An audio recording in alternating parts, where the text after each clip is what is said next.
This is CNN, a network of Turner Broadcasting System. From Washington, Crossfire. On the left, Mike Kinsley. On the right, Pat Buchanan. Tonight, Off the Air. In the Crossfire, Craig Davidson of the Gay and Lesbian Alliance Against Defamation, former network news correspondent Kenneth Walker, and in Los Angeles, media critic Charles Wiley. Good evening. Welcome to Crossfire. You know what really bothers me? It really bothers me when Andy Rooney makes a racist remark. But did the 60 Minutes commentator really say it? And if he did, should CBS have suspended him without pay yesterday for a few unfortunate words? According to a gay magazine, Rooney allegedly said, quote, "Blacks have watered down their genes because the less intelligent ones are the ones that have the most children," unquote. Andy says he was misquoted. Well, I'm perfectly willing to address the issue. I did not say what I was quoted as having said. It is not a phrase I would ever use. I am not a racist. I am not a bigot. Rooney was trying to apologize for other remarks he made on another CBS program that offended many homosexuals. Now he has blacks and gays mad at him, and he's out of a job for at least 3 months. Is this fair punishment for a big mouth, or are we all getting too sensitive? Pat? Ken, let me ask you. Andy Rooney says he didn't make the remark. Shouldn't a network stand behind its correspondent? In the face of a flat and firm denial, you're right, Pat, but his statement subsequent to his suspension undercut his own denial. He says in his statement that he understands that he has placed David Burke, the president of CBS News, in a difficult position, and he therefore accepts this suspension that's going to cost him about $200,000 at the very least. My point is, if you didn't say it, you're certainly not going to express understanding of your suspension, and you're going to fight this thing. I think after the lengthy meeting he had with CBS, he clearly admitted in some fashion or form that he made the remarks. He didn't make any epithet or slur or deliberately nasty remark. He expressed an opinion. Now, do you think he should have been moved out for expressing the opinion or for simply holding it? This wasn't the kind of overtly bigoted ranting and raving that you might hear on a regular basis, Pat. I think actually what happened here, if you look at Al Campanis, you look at Jimmy the Greek, and you now look at Andy Rooney, they make these observations casually in casual conversations, not like a vision like Saul on the road to Damascus. Well, I'll tell you what's going on here. What's going on here is that they have made these remarks in casual conversations to their friends and colleagues and worse, to their superiors at these rigidly segregated networks over the years and have never been led to believe that what they're saying is wrong. Let me ask you something. This is an opinion. It's about genetics, and it might be stupid. Should the guy be fired for holding an opinion you don't like or expressing an opinion you don't like? He's not, first of all, been fired. He's been suspended. Cost him $200,000. If he said what he's reported to have said, he certainly ought to be condemned. Far be it from me to determine the nature of that punishment. It seems to me that he compounded his error, if he made one in making those remarks, by lying, in public at least, by claiming he didn't make them. His subsequent statement totally undercuts his denial. Mr. Wiley in Los Angeles, let's bring you in on this. Would you disagree with Pat, who apparently thinks that this remark, even if Andy Rooney made it, was not racist? Would you agree with me that it certainly is racist if he actually did say that blacks are getting dumb, blacks are watering down their genes because the dumb ones are having too many kids? Wait a minute, you're misquoting Pat, and you're also misquoting Andy Rooney. If you are asking me that if somebody said that he thought that the lower class within any racial group, if it reproduced as opposed to the higher group, would lower the intelligence, clearly there was a major article in Atlantic Monthly last May that went on for pages, I think by a Harvard professor, Professor Herrnstein, which said precisely the same thing. Now, are we going to close down Atlantic Monthly? Are we going to fire the professor? I mean, what are we talking about here? We have a game called victimization in this country. You claim that you're a victim, and then you get a bigger share of the pie. There was no if in this remark. If it's true, it might not be true. The allegation is that he said blacks have watered down their genes. Not if they've watered down their genes. They have watered down their genes because the less intelligent ones are the ones that have the most kids. Now, that's his opinion. That a racist remark? No, it's not a racist.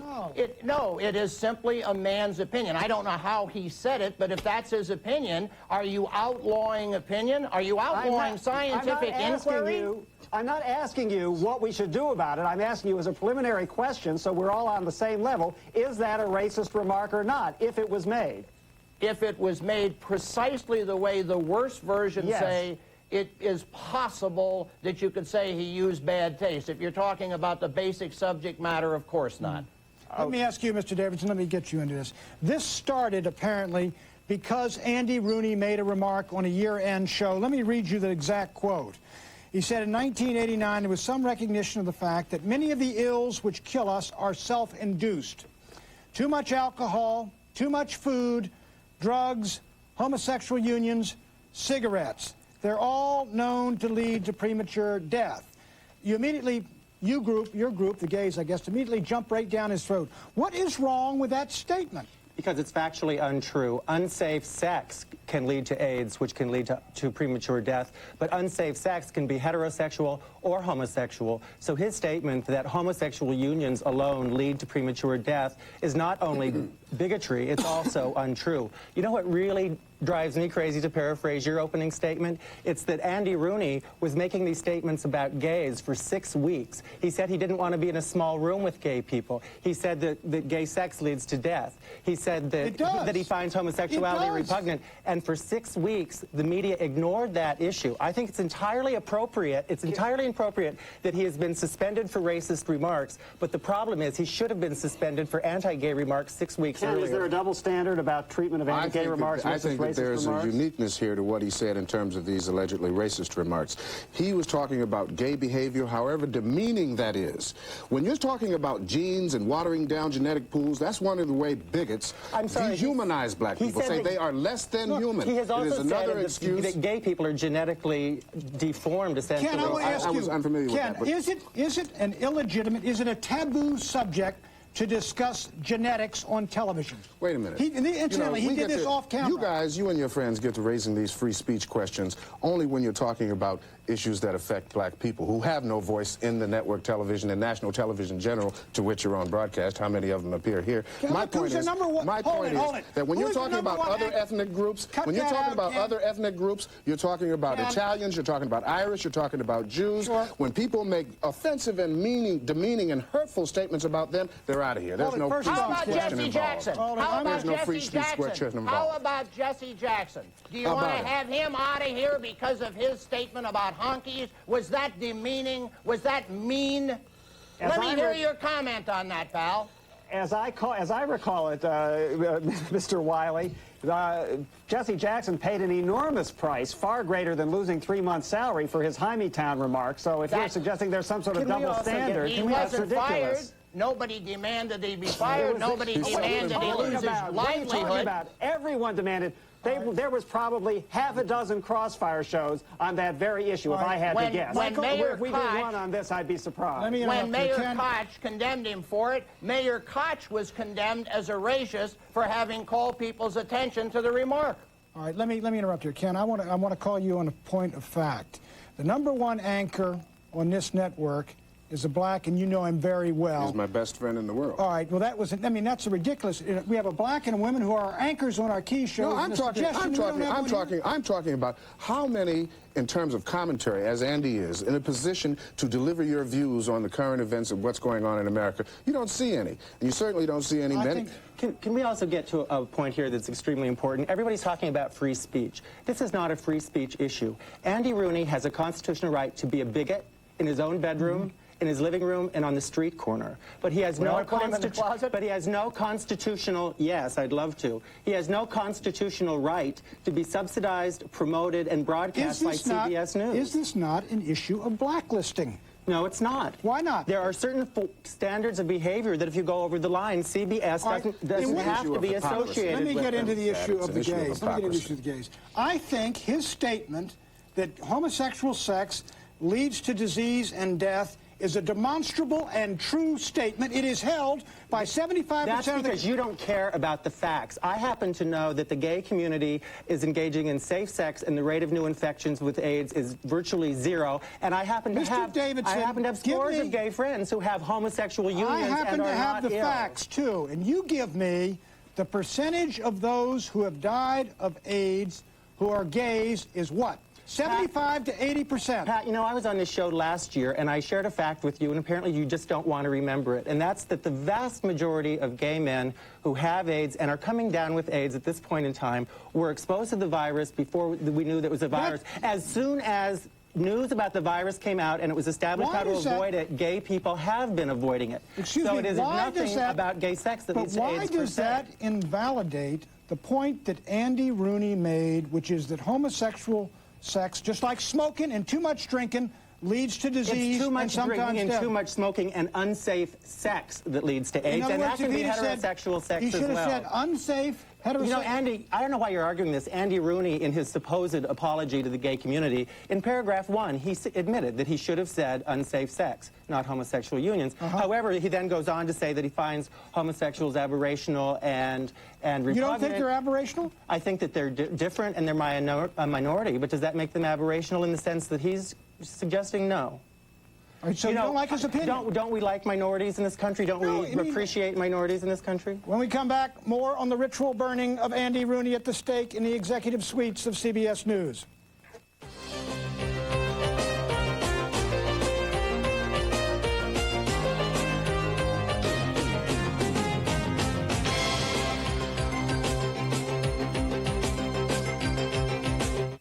Remember when everyone loved Lucy? We all liked Ike, and the music was pure fun. Shaboom, shaboom. Ya-la-la-la-la-la-la-la, shaboom, shaboom. Sincerely. It's the Unforgettable 50s, a fabulous 4-record collection that's got everyone singing again. When the moon hits your eye like a big pizza pie, that's amore. 50 of the biggest hits by the biggest stars of the 50s. Mr. Sandman. Yes? Don't be cruel to a heart that's true. You load 16 tons. What do you get? Hey, set off, set off. These were warm, wonderful years, filled with magic memories. Mona Lisa. Now they're captured forever in 50 of your best-loved hits. Sugar in the morning, sugar in the But the Unforgettable 50s is not sold in stores. Stay tuned to order yours.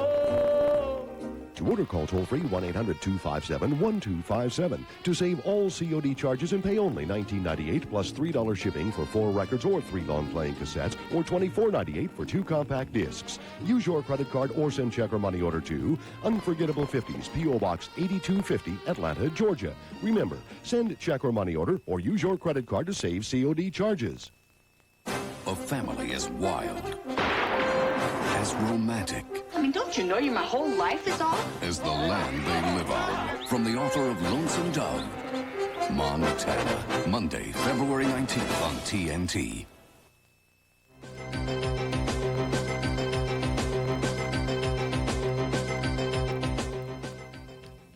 Welcome back. We're talking about CBS's decision to suspend without pay for 3 months the immensely popular 60 Minutes commentator Andy Rooney for his alleged off-camera comments about homosexuals and blacks.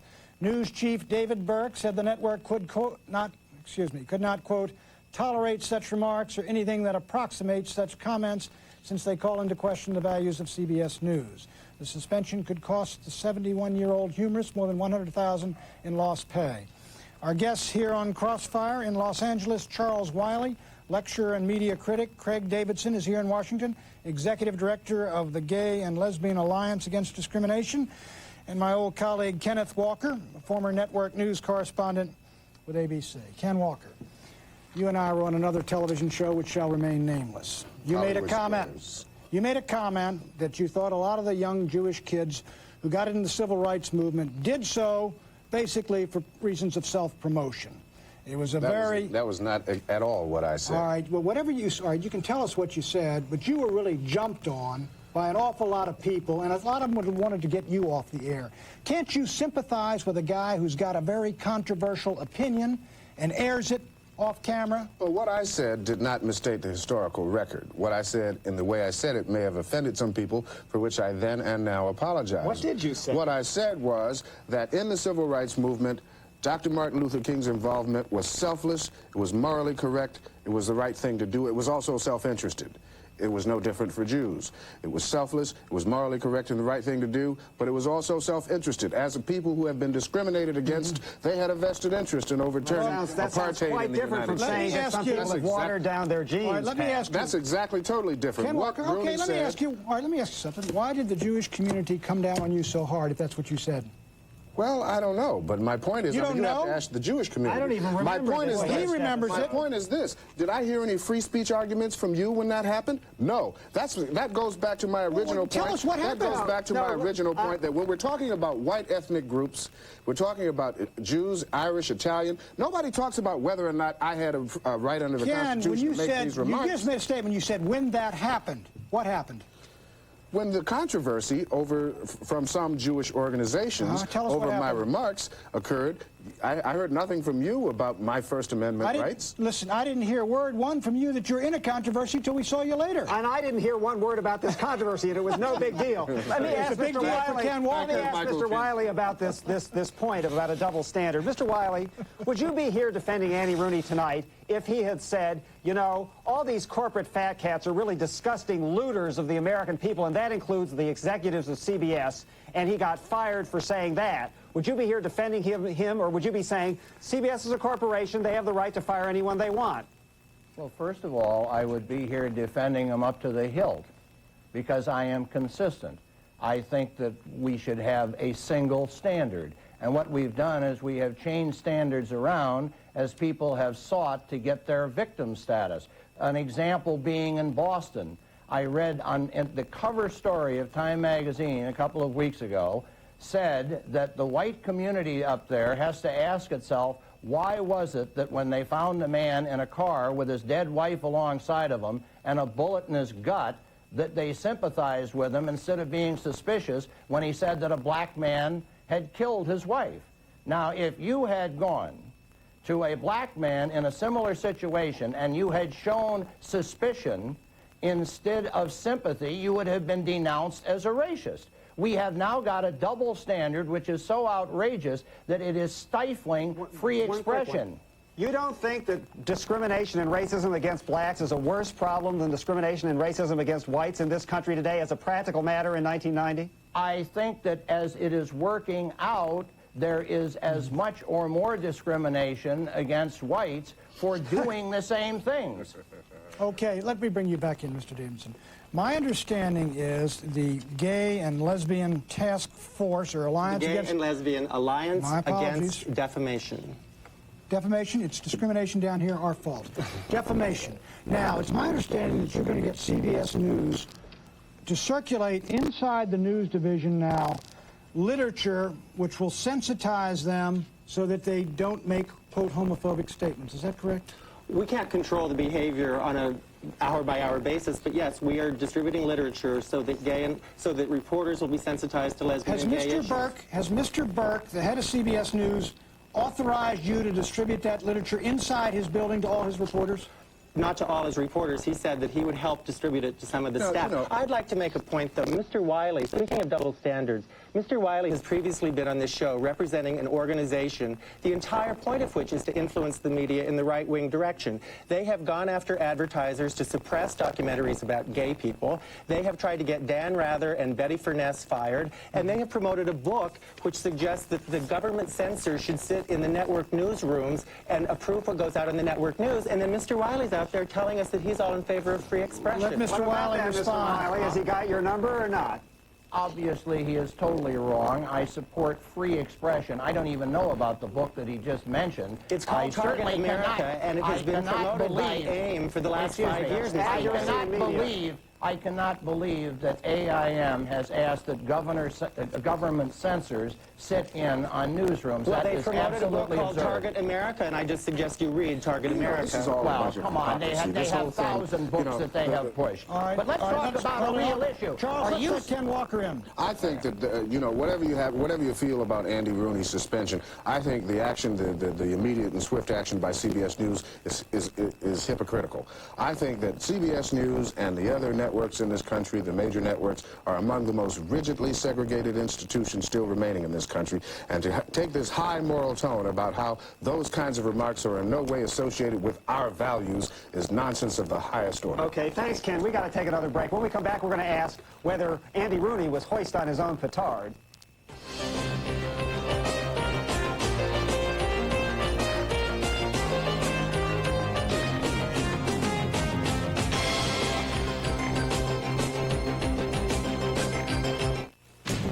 27 years old, and his company was just purchased for $10 million. 34, and she was just made vice president of a well-known bank. 45, and sailing the Pacific for a year. You may wonder how these people do it, but they're just like you and me, sharing the same desire for success. And while there's no one formula for success, there is one magazine that contains information leading you there. Information for the one-man operation to the multi-million-dollar corporation, which in this case happens to be run by this 43-year-old. Fortune cuts through the clutter of news with articles helping you improve your portfolio, your career, your lifestyle, your future.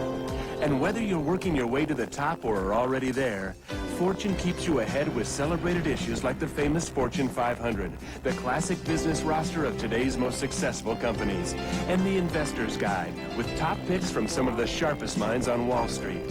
That's information you can profit from, especially if you make your own investment decisions.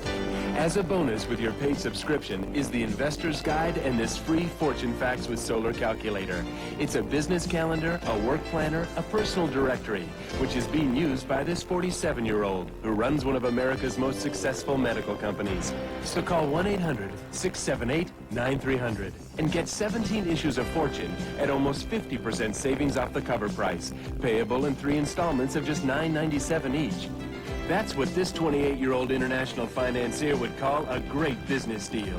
Included with your paid subscription is this free Fortune Facts, the Investor's Guide, the Fortune 500 issue, plus something even highly successful people can't turn away from.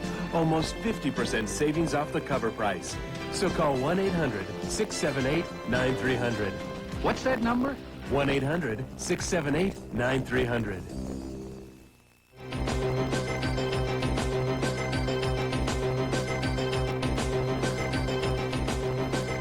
Wiley, Andy Rooney's specialty, the reason he gets paid $800,000 a year, is his ability to appear very crotchety and opinionated while actually saying nothing controversial, talking about what people keep in their desks and stuff like that. So isn't it reasonable enough for CBS to say to Andy Rooney in particular, look, you have violated our implicit contract. You're not supposed to be controversial. You're not supposed to say these rude things. And that's all they're saying, a strictly commercial proposition. First of all, what he said on the air was not rude. It was simply a statement of fact. And what he said off air really should have nothing to do with his job at CBS. And even that, if he said what he is supposedly supposed to have said, as far as I can see, except maybe in phraseology, he was simply stating a fact that is pretty well known whether you're talking about black people, green people, orange people, white people, or purple people. Let me see what he said about homosexuals was not fact. He is suggesting that all gay relationships leads... He's suggesting that homosexual lifestyle leads to AIDS, and it has led to AIDS all over the And it doesn't. The vast majority of gay people do not have AIDS, and a lot of people who are not gay have AIDS, and that is a misstatement of fact. Right, Ken Walker. Let's get Ken Walker here. Ken, look. Either this was a mistake or just a slip of the tongue, in which case you don't punish a guy for that, or it reflected what he believed and is a reflection of a bad heart or something. If the guy is, quote, a racist, how's he going to be back on CBS? Well, I think that the CBS may have other agendas operating here. Andy walked out with the Writers Union when they went on a strike a couple of years ago, and it really put a thorn in CBS News' side. My point here is that this really has less to do with whether or not Andy made these remarks. This has to do with, I think, first of all, CBS News having an opportunity to get on its high horse and pronounce about things they really don't believe, and secondly, to get Andy Rooney. But look, I'll remind you that CBS News also fired Jimmy the Greek Snyder 2 years ago for these comments, so it doesn't seem that it's related to specific events now. As much as I disagree with CBS is not paying attention to the gay issue, they seem to be consistent on the black issue. Well, again, what this shows is that Andy, Al, and Jimmy the Greek have been saying these things all along to the David Burks at CBS over the years, and they never gave him any reason to believe that they were out of line. Okay, thanks a lot, Ken Walker. Thank you, Craig Davidson. And out there in Los Angeles, thanks, Charles Wiley. Pat Buchanan and I will be back with a few non-racist, non-sexist remarks in a moment. Non-homophobic.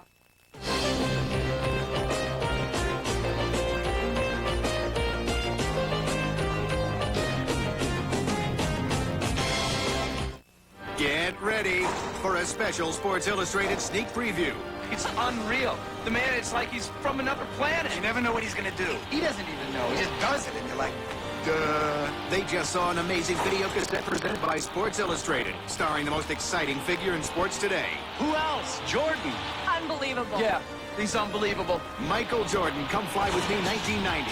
Over 40 minutes of the game's ultimate playmaker. Yours free with your paid subscription to SI. Yes! Call toll-free and get 26 issues of SI at over 45% off the cover price. I didn't realize you could save that much. Including SI's blockbuster baseball preview, the giant 35th anniversary covers issue, and the red hot swimsuit issue.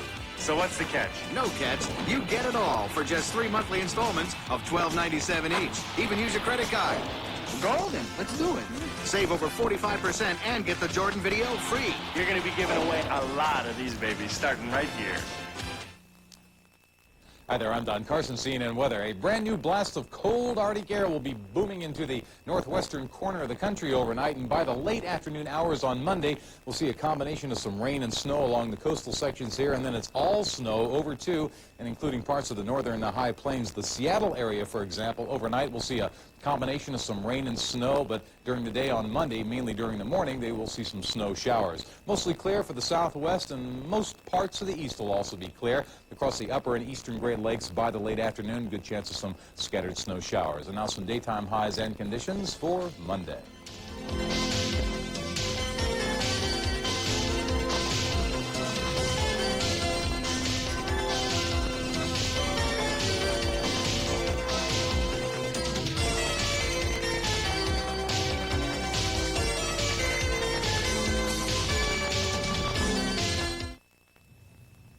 Tomorrow night on Capitol Gang, Speaker Tom Foley with the gang. Michael, Dan Rather was quoted as saying to Peggy Noonan about CBS, this place has all the tradition of a discount shoe store. He got that right once. Listen, don't feel too sorry for Andy Rooney. He's got 3 months off. He's still making $600,000 a year. And as you can testify, this controversy will be great for his column and his speaking fees. He is no martyr. Listen, CBS shouldn't have done that to a guy that's been with him 41 years. That's not loyalty. I agree, but I think he was wrong to say it, and you don't. From the left, I'm Mike Kinsley. Good night for Crossfire. From the right, Pat Buchanan. Join us tomorrow night for another edition, Monday, for another edition of Crossfire.